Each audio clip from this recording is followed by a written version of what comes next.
Swayam Prabha. Digital India. Educated India.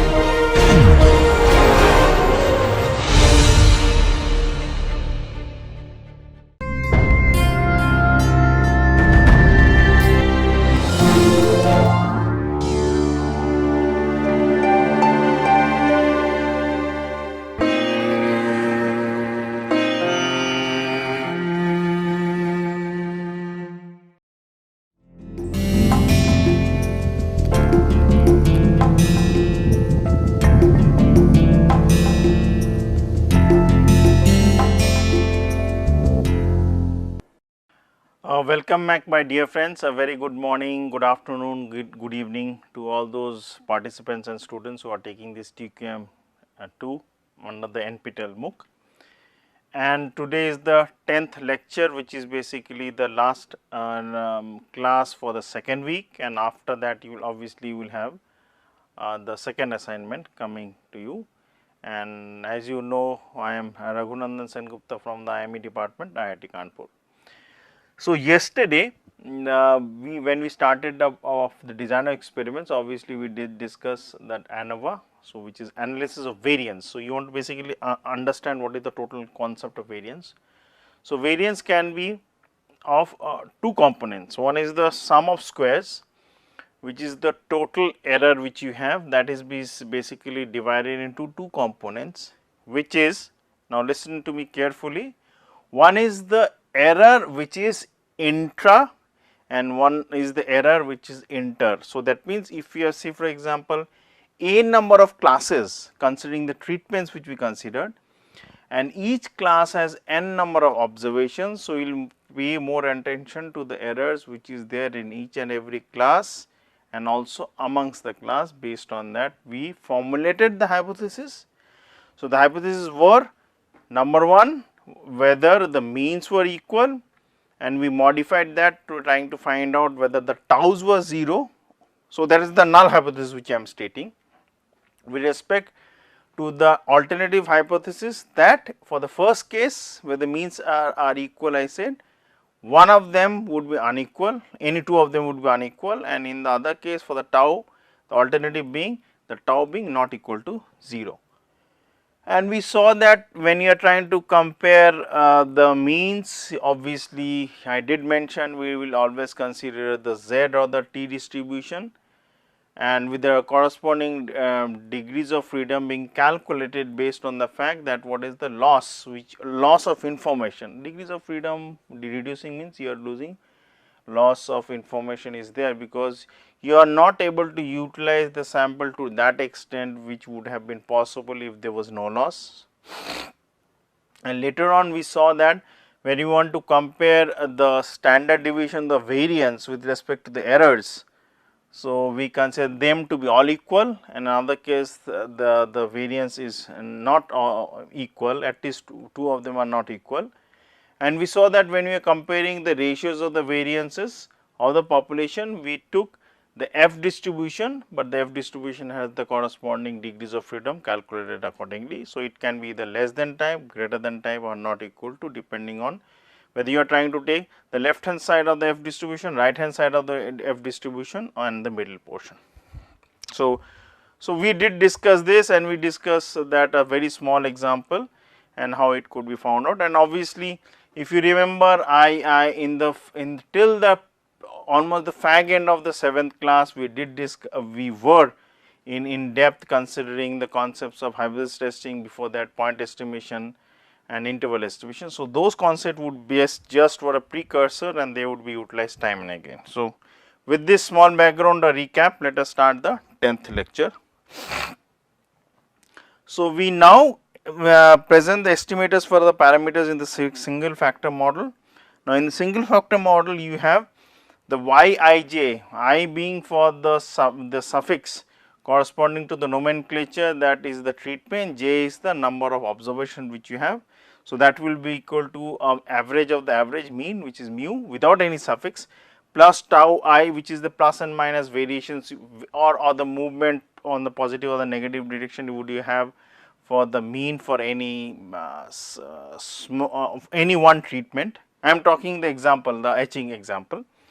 and epsilon ij would be the errors. And if you remember, I did mention, and it is very important to note that the errors are independent of each other, that is why the errors variances are all sigma square, and as assumed, the expected value of the errors are 0. So, if I find out the mu hat is basically the estimated value of the mean, that would be y bar dot dot, because you are summing up for both the samples for any treatment as well as for all the treatments, and the mu hat, the tau hat i's is basically for the ith treatment, would basically be that you will sum up for any treatment, sum up all the y values, find out the averages, and find out the difference of this average with the averages of the averages, which is basically y bar dot dot, or which is also mu hat. Hat is basically the estimated value which you want to find out. So, here as I mentioned, I values will always change from 1 to a, and the j value would always change from 1 to n. A confidence interval can be found. So, the confidence interval estimate of the ith treatment mean may be easily determined. The mean of the ith treatment, as we know, would be equal to mu I plus is equal to mu plus tau I.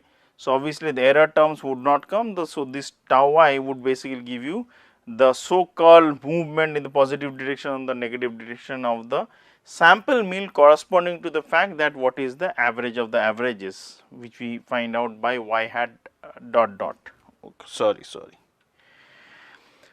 So, a point estimator of I would be basically be the hat value mu I hat. So, that would obviously will be equal to the sample average. So, that is what, that would be basically mu I hat plus tau I hat. So, tau hat, as I mentioned, again I am mentioning it can be positive and negative. So, that will be given by the averages of each sample. So, if it is basically the first row, so you will add up all the values and find out the average. That is the best estimate for mu I hat. If I go to, say for example, the 8th treatment, if I add up all the n observations which I have for the etching, divide by the number of observation which is n, that average which I find out would basically be the best estimate for mu hat suffix a. So, you can find it out accordingly. Now, if I want to find out the confidence interval, so now I will pause and explain. Now, if you remember, we did discuss, and I would repeat it time and again, that when you hear what is the aim. So, let us pause and think. The aim is to basically to find out the mean value. So, if it is mean value, immediately the bell will ring in your mind that you can use any of one of the two distribution, which is the Z1 and the T distribution. Now, you will ask yourself why Z is not being used, because in the Z distribution we know the population variance sigma, here we do not know. So, if we do not know, we will utilize the value of T distribution. Now, when it is the T distribution, you will ask that if I need the population variance, and if we do not have that, what is the best estimate? It is the standard error square of the sample. So, it is the standard error of the sample. So, there can be two formulas, one is with the S and one is without the S dash. So, if it is obviously without the S dash, you will use, and for both the S without the dash also. So, you will basically use the T distribution. Now, the T distribution would have a degrees of freedom, that degrees of freedom would be decided by the fact whether you is using the S dash or S without the dash. So, coming back to here, we will be using, and based on that we will proceed. So, you will be using the T distribution as rightly thought by all of you. So, if the confidence interval we want to find out, so obviously there would be the x bar n which you had. So, I have to try to write it down. So, what you had in this equation, in the simple case you had x bar, and I am writing both the plus and minus to denote the left interval and the right interval. So, plus would be for the right, minus would be for the left. Here t, this was n minus 1, and correspondingly it was one sided, obviously it will be alpha, or it can be also denoted by 1 minus alpha depending on what is the actual nomenclature you are doing, and obviously you will have S n and the value of n would be coming. Now, pause here and look. So, let me change the color and I use the highlighted one. So, if you use this is akin to the case that you are using the sample mean. the first part, one-to-one correspondence makes sense. Then I use the concept of Sn. So obviously that would, so that's the square root. So that will be the mean square, which is here. If I use, again let me change the color, if I use square root of n, this is the square root of n which I have. Then if I use the case of, let me use another color, the brownish one. No, that is red in color, so it will be difficult for me to find out. Okay, so if I use Tn here, and here it is also T, I'm sorry it is too dark, excuse me. So here Tn n minus a is the degrees of freedom which we have already calculated. Here it is the degrees of freedom is 1, because you are losing 1 degrees of freedom corresponding to finding out the sample mean as the best estimate for the population mean. Now this will make sense why it is capital N minus a.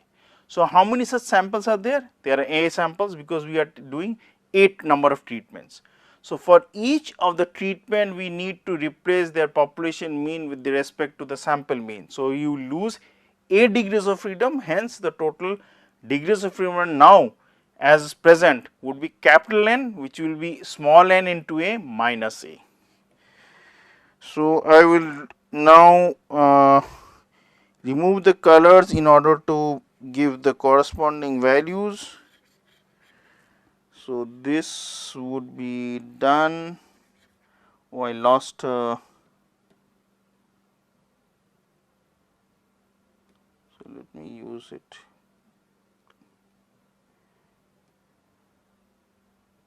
Just give me 1 minute. So I have been able to replace all the highlighted colors without deleting the equation, but only Tn vanished. So let me write down the Tn1. This is Tn minus 1. Now if I go to the color, so this Yn technically will correspond to something here. This MSc will correspond to here. This n would correspond to square root of n. So this is square root also. So I am just giving a one-to-one similarly. And this Tn with n minus a would correspond to this. So now it will make sense that for only one population with respect to, say for example, separate a number of populations, how we can find it out.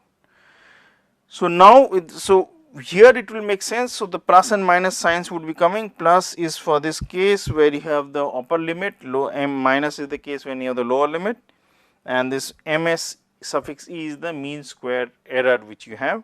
So 100 into 1 minus alpha interval. So 1 minus alpha would be the total area covered in between. Confidence level is the difference between any two treatments means. So hence we can find out that if I want to find out the difference in the means, so obviously the difference would be means. If you remember, when you are trying to find out the difference of, say for example, the average of the jam bottles being produced in factory 1 and factory 2, considering the this null hypothesis was the case when we consider the mean difference for the population for these two factories of products coming out is to be 0, and for the other case it is not 0. So this is 0, and that is being replaced by x bar n1 minus y bar n2, where n1 and n2 are the sample sizes which I am picking up from population 1 and population 2. And again, so this would make sense for me. Again, this is x bar n1 minus y bar n2. So n1, n2 are basically n with a suffix 1 and n with a suffix 2. So that would make the concept clear to you. And this is again a t distribution. So on the left hand side, technically it would be this value which I am just now highlighting slowly. This is 1 minus alpha by 2, because this is both sided. This is alpha by 2. The degrees of freedom in the initial case when you had two population, remember, pause here, it was n1 plus n2 minus 2, because you are losing 1 degree from population 1 or from the sample which you are taking, and this next one was from population 2, which was the sample 2. Now, if you consider that how many such samples you are taken, you have taken A of them, hence you lose the total degrees of freedom losing, which is being lost is A, hence it is now capital N minus A. Using the data for the example 3.1, we may find the estimates of the overall means and the treatment effects, as mu hat being equal to the total value divided by 20. 20 was because there were 5 readings in each etching or treatment, and there are 4 such powers: 160, 180, 200, 220. So, 12,355 the total sum divided by 20 would give you a value of 617.75. So, from that, if I find out the tau values, tau 1, tau 2, tau 3, tau 4 with the hat obviously, because the estimated value comes out to be minus 66 point, I will not repeat the decimal, it is minus 66, minus 30, plus 7 and plus 89. So, a 95% confidence interval on the mean of the treatment for those 4 is computed, and we find out the means accordingly. So, it is found out for the 220 what. So, obviously, the 220 value is 707. So, this is the mean value, and this mean mu 4 was basically the average which I am trying to find out. So, it is not the technically not trying to find out the so called differences. So, this t value is given 2.120, 2.120 with a minus and a plus sign depending on which side it is on the negative side or the positive side. And remember, the value of degrees of freedom would be capital N is 20 minus A is 4, basically 20 minus 4 it will be 16. And the alpha values as already given depending on the on this. So, this is basically 95% confidence level. So, alpha would basically be 1 minus 0.95. So, that is both sided. So, you will divide by 2 and find out the values. So, of t. So, you put them. So, this is the mean square which is coming out to be the value of 33.70 divided by 5, because 5 is the sample size for each group which you have, means each treatment etching. So, based on that you find out. So, thus the desired 95 confidence levels values are 689. I am again not mentioning the decimal, and the upper value is 724. So, similarly you can find it for 200, similarly you can find it for 180, similarly you can find it the value of 160.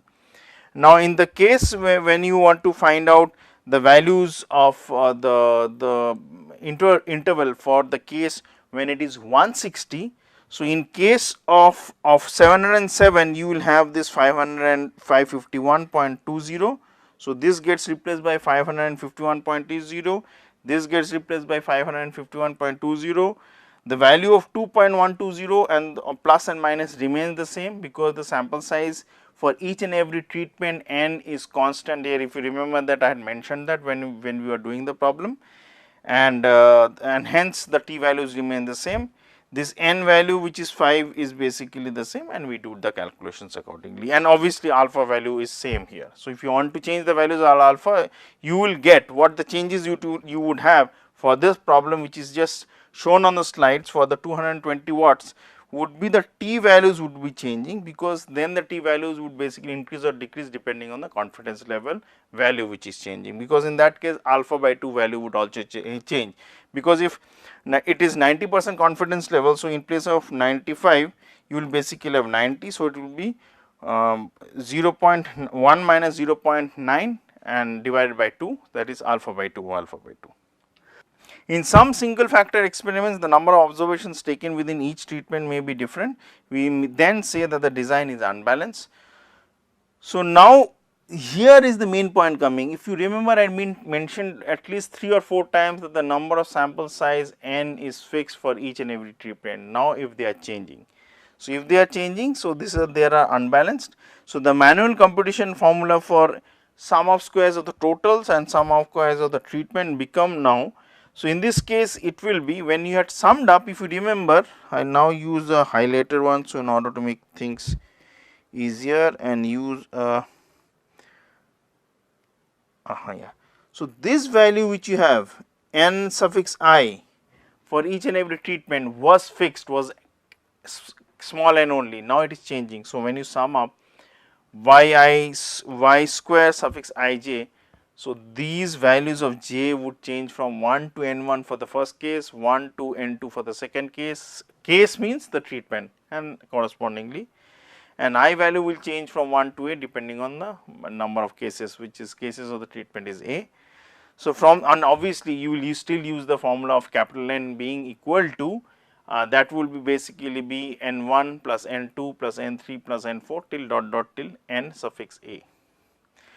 So, the s of the treatments, suffix of the treatments would basically again the square of the difference, that is y square I dot, dot being for the sum of all the corresponding values of each and every row separately. So, I is basically along the column. So, I am just repeating it to make it much more clear and sensible to all of us. So, you will find out the differences minus y square double dot, that means the values summed up for all the values along the rows, along the columns, divided by capital N. Now, the capital N value which you know. So, capital N, I am using the highlighter, but the formula should definitely would not change, it remains the same. So, it will be for the first etching till the last etching. So, in the initial case each one of them were n. So, no other changes are required in the analysis of variance. There are two advantages in choosing a balanced design. First, the test statistics is relatively insensitive to small departure from the assumptions of equal variance for a treatment if the sample sizes with respect to the treatment where the sample sizes are equal. This is not the case for unequal sample sizes, because and obviously the sensitivity would be very high. And second, the power of the test is maximized if the samples are of equal size. That means the overall efficiency which you want to find out is the maximum. Model adequacy checking. The single factor model works on these following assumptions. Number one, the errors are normally distributed and independent. So, independent means they are the overall variances of all the errors are fixed, which is sigma square. They are normally distributed. So, it is normal with mean 0 and variance is sigma square. So, which is mentioned here with mean 0 and constant, but unknown variance is sigma square. If these assumptions are valid, the analysis of variance procedure is an exact test of hypothesis of no difference of treatment of the means. In practice, however, the assumptions will usually not hold exactly true, because the errors are basically dependent. Consequently, it is usually unwise to rely on the analysis of variance until the validity of these assumptions can be checked, and we can use the formulas accordingly. The violations of the basic assumptions and model adequacy can be easily investigated by the examination of the residuals. Residuals are the errors. So, if I find out the errors are basically for each and every values, it will be yij for any particular value. So, in the case of the treatment with respect to the number of samples in each treatment being 5 and number of treatment being 4. So, obviously, it is basically a 4 by 5 matrix, 4 being the number of rows and 5 being the number of columns, rows corresponding to the treatment, columns corresponding to the sample sizes. So, each cell yij minus y hat ij, which is basically the average estimated values which we find out for those. If y hat ij is an estimate of the corresponding observation yij obtained, then obviously yij can be found out, and obviously the yij would be equal to mu hat minus tau I.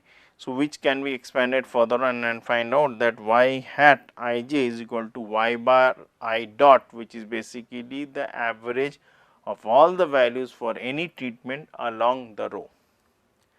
If the model is adequate, the residual should be structureless, that is, they should contain no obvious patterns and they would be random, but with the errors, remember, they would basically have a mean value of 0 and variance of sigma square for each samples.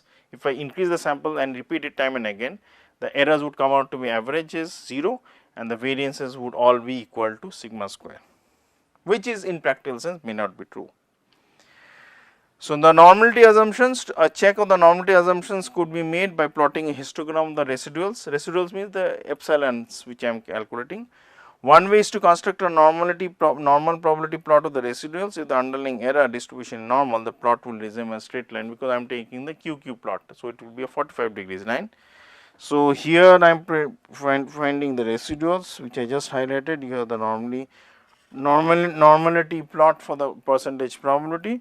So, this 45 degrees line would mean that I am covering this percentile of the residuals, and then the corresponding for the theoretical distribution which I have in front of me, against which I am trying to compare the residuals, would also be obviously it is a normal. So, in that case the percentile coverages in both these cases are equal. So, technically the line would be a 45 degrees line, such that each point would correspond to any one point along that straight line. That is the theoretical construct. So, now obviously in this diagram which you see, they are not on the 45 degrees line, but they hover in and around the 45 degrees line. So, giving us some confidence that the residuals are normal. So, obviously just this I am a little bit digressing from the discussion. If there are more onto the upper part at the later portion, or the lower part in the initial portion, or they are more on the upper part for the initial portion, or below the line, I mean the below portion. So, they would basically mean they are skewed either onto the left or to the right, depending on what type of distributions which you have taken. So, this is just for the information. People must have seen all these histogram plots, the QQ plots, which is the quantile quantity plots, which will give you a lot of information. Because the F test, the F distribution test is only slightly affected, we say that the analysis of variance and related procedures such as the multiple comparison is robust to the normality tests as assumptions.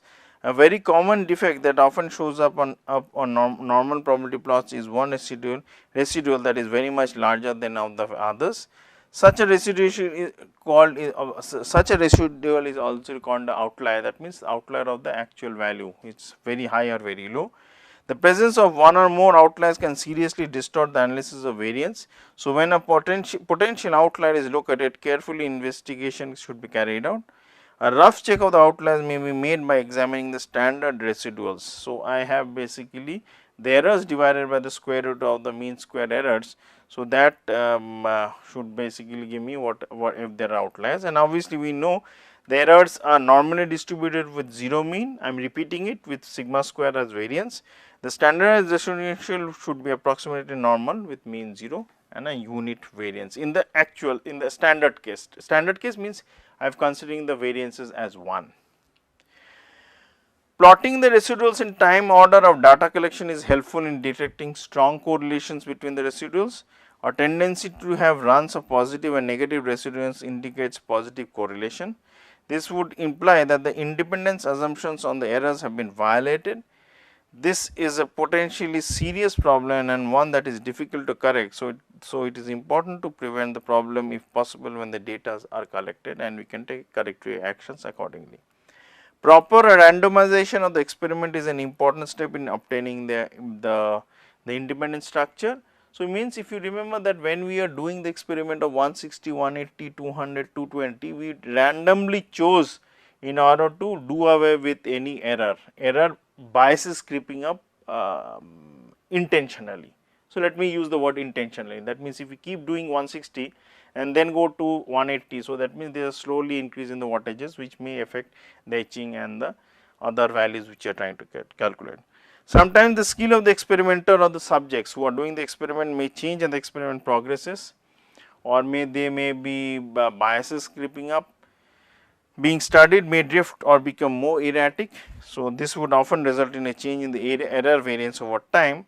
So, this condition often leads to a plot of residuals versus time that exhibit more spread at one time as the time ends, or in the beginning or in the middle. So, which would give you some information that there is something wrong in the overall biasness which is creeping up due to some either unintentional, but we should definitely have taken care, or intentional based on how the experiment is going. So, with this I will end the 10th class and continue discussing about the ANOVA and the other ideas about design of experiments, and I would wish everybody have a nice day. Thank you very much.